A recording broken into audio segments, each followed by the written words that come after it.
Olá, turma! Nós vamos agora iniciar o estudo do núcleo celular, certo? Muita atenção nessa aula, porque tem muitas palavras que não fazem parte da vida de vocês, palavras novas que vocês vão aprender. Nós estudamos citologia, o que era citologia, né? A ciência que estuda a célula. Nós vimos os dois tipos de células eucariontes e as procariontes, como eram essas estruturas e estudamos as organelas do citoplasma, né? Que a gente viu a membrana celular e essas organelas soltas dentro do citoplasma, a mitocôndria, o retículo endoplasmático liso, rugoso, lisossomos, né? Centríolos. E agora nós vamos estudar o núcleo. O núcleo, essa parte rosa aqui, certo? Conhecer o núcleo. Então vamos começar pegando aqui uma célula da parte aqui da pele e vamos dar uma olhada nela, como se a gente tivesse aumentado aqui o zoom, para a gente ver o que tem dentro desse núcleo. Então, o núcleo é a sede do material genético, faz de conta que ele é o quartel-general. Ela é quem comanda todo o funcionamento do nosso corpo e a reprodução da célula. Ela dá os comandos para a célula se reproduzir, certo? Então, o núcleo é o quartel-general de tudo. O que vamos ver, de que ele é feito? A gente vai ver que ele tem poros, que ele tem nucleolo e ele tem cromossomos. Aqui a gente está vendo o cromossomo bem condensado, bem enroladozinho. Se a gente desenrolasse ele, a gente ia ver que quem tem uma proteína, que ele enrola-se sobre uma proteína chamada histona. E se a gente tirasse só uma parte dele, a gente ia ver que era o DNA. Então vamos ver aqui mais de perto esse núcleo, ó, a estrutura dele. Então o núcleo ele tem uma membrana nuclear ou carioteca, né? Aqui no caso dos seres eucariontes, então tem essa membrana guardando o material do núcleo chamado carioteca ou membrana nuclear, ela é dupla e ela é feita de gorduras e proteína. Ela é chamada lipoproteica, essa membrana nuclear ou carioteca. Tem uma porção de porozinhos, esses poros permitem a entrada e saída de substância do núcleo para o citoplasma. O nucleolo aqui no meio, que ele é onde nós encontramos grande parte do RNA, do ácido ribonucleico, certo? E nós vamos encontrar esse material aqui parecendo uma linha solta, né? Essa linha ela é chamada de cromatina, são os cromossomos desespiralizados, certo? E o material que enche o núcleo é chamado de cariolinfa, ok? Então essas são as estruturas. Se perguntar quais são as estruturas que formam o núcleo: carioteca ou membrana nuclear, os poros que controlam a entrada e a saída de substâncias do núcleo citoplasma, o nucleolo onde encontramos RNA, grande quantidade de RNA, e a cromatina, né? Que é os cromossomos desenrolados, né? E a gente tem o material que enche o núcleo, que é a cariolinfa. Então, veja aqui, os cromossomos, eles quando estão descondensados, ó, só tem alguns pontos que eles estavam começando a enrolar. Quando eu falar em descondensado, é que eles não estão enrolado. Quando falar em condensado, eles estão bem enroladinhos. Então, aqui é um cromossomo simples, aqui a gente já tem ele em dupla, tá vendo? E aqui a gente tem ele bem condensado, mas na frente nós vamos estudar esse processo onde ele se encontra bem condensado, certo? E agora vamos ver ele condensado. Ele é formado por duas pernas, esses cromossomos, chamada de cromátides, certo? A estrutura dele duplicada. Então, tem duas pernas, são chamadas de cromátides. Se a gente desenrolar, a gente vai ver que ele é enrolado através de uma proteína chamada de histonas, ok? Esses cromossomos, eles geram, no nosso corpo, no corpo humano e na maioria dos animais, eles estão aos pares, né? E ele é organizado de acordo com o tamanho dessas pernas, das cromátides, certo?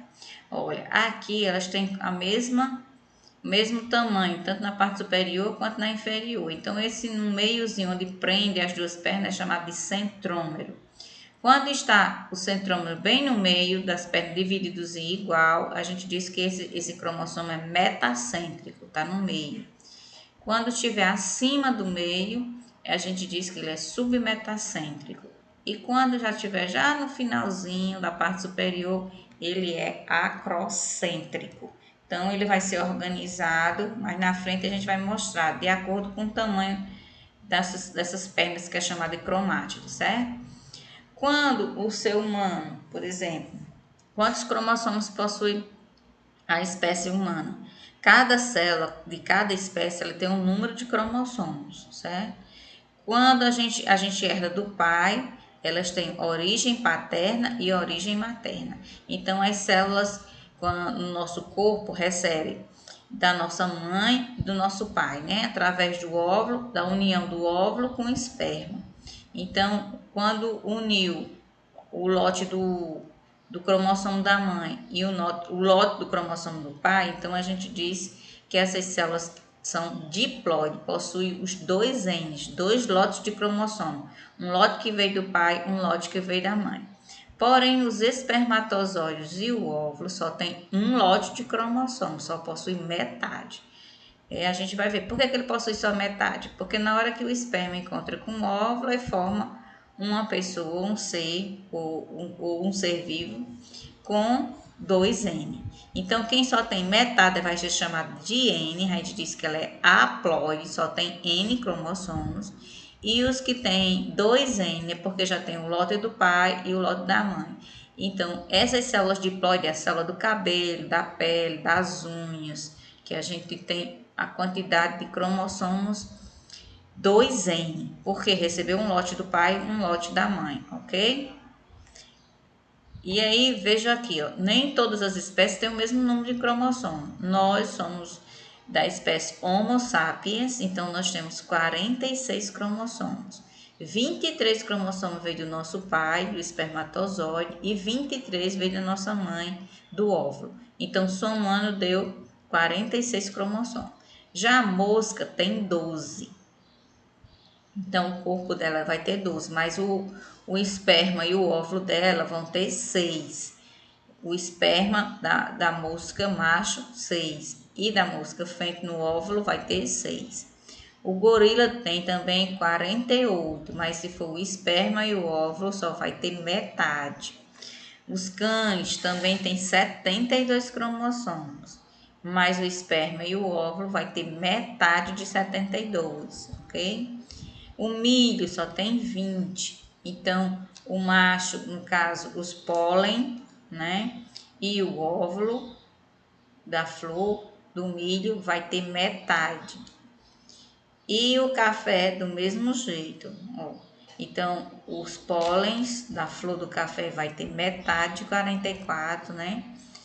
E no caso 22 e o óvulo também 22. Então tá aqui, nós seres humanos somos diploide 2N, porque temos 23 cromossomos de nossa mãe e 23 do nosso pai.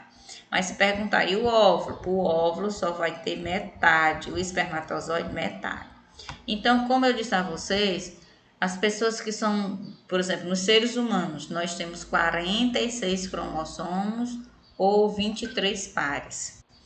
Agora, nós temos uma coisa que vocês vão aprender. O conjunto dos cromossomos é chamado de cariótipo, certo? Nós vamos ter 22 pares iguais para homem e para mulher. 22 pares, ou 44, que é autossomos iguaizinhos, tanto no homem como na mulher. Como eu disse para vocês, ó, eles vão ser organizados de acordo com o centrômero. Se for no meio, todos os que têm semelhança foram agrupados. Aí nós temos par número 1, par número 2, o 3, o par porque um recebeu da mãe, o outro do pai, né? Então, até chegar no par 22, ó, é igual para homem e para mulher. Então, são chamados de cromossomos autossomos, que só fez somar o lote da mãe com o lote do pai. Porém, quando a gente chega no cromossomo sexual, vocês vão ver a diferença, ó. A mulher tem os cromossomos com as duas perninhas, ó, formando um X, só tem cromossomo X, E o homem tá faltando um pedaço aqui, então é XY. Então a gente tem 44 cromossomos iguais mais o par sexual. Quando coloca 44 mais o par sexual, forma 46. Então, o cariótipo feminino é 46XX, porque as mulheres só têm X, e os meninos têm 46 mais XY, certo? 46, aliás, XY. Ou então você colocaria 44A mais XY, 44A mais XX, que forma os 46. Então, o nome disso aqui é cariótipo humano. Então, o cariótipo humano é representado o feminino 46XX e o masculino 46XY, ok? Então, entenderam que a mulher só tem cromossomo X e o homem tem cromossomo XY. Então, quem define o sexo da criança não é a mulher, é o homem, certo? E agora nós temos aqui o DNA, que nós vamos estudar. O DNA. O DNA, o que significa? Ácido desoxirribonucleico, certo? Ácido desoxirribonucleico. Ele está, como eu disse para vocês, ó, nos cromossomos, se a gente desenrolar, a gente vai ter o DNA. Então, a gente vai saber como é feito esse DNA. Um pedacinho dele, que a gente for estudar, a gente está estudando um gene. Gene é um pedaço, um segmento do DNA. O DNA é uma estrutura composta por 4 substâncias, certo? É uma fita, quem descobriu foi James Watson, Francis Crick, que idealizaram esse modelo. Eles imaginaram que ela parecia uma dupla hélice, era uma escada torcida, certo? E aqui no meio ele era ligado com as substâncias. 4 substâncias, não é que a gente tem essas letrinhas, são o nome das substâncias: adenina, timina, citosina e guanina, certo? São as bases púricas, quem é guanina e adenina. E as bases pirimídicas, nós temos 3, citosina, timina e uracila. Só que a uracila, ela é exclusiva do RNA, certo? Então, como é a estrutura do DNA? Ela é uma dupla hélice, formada por 4 bases: adenina, timina, citosina e guanina. Quem são as bases chamadas púricas? Só são guanina e adenina. Quem são as pirimidinas? Citosinas, timina. Quem é a única que pertence ao RNA é a uracila. Quem foi o cara que disse que ela era uma dupla hélice torcida? Aliás, foram os caras, né? Foi James Watts e Francis Crick, ok? Nós vamos dar continuidade no próximo vídeo.